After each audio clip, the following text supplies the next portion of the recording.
Ile mechi ilikuwa ngumu kwa kweli. Bwana nikamwambia mchungaji huko naona video, mchungaji alikuwa anasali tu. Zile huwa ni mbwembwe ambazo huwa zinasema machawa au huwa unaamini maombi yanalipa.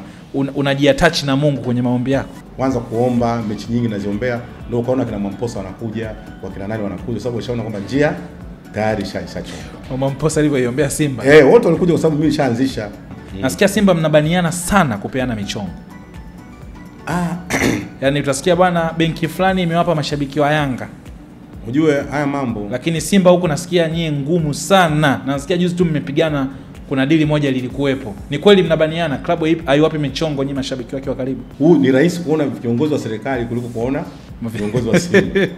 Na mimi inakuwa ngumu sana.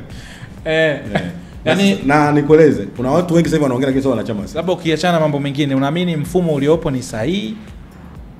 Au kama sio sahihi, shida ni nini kwenye huu mfumo ambao baadhi ya watu ndio wanaulaumu kwa uendeshaji wa klabu? Mfumo kwanza unahitaji mabadiliko. Tena mfumo si rafiki hasa kwa watu wenye timu yao.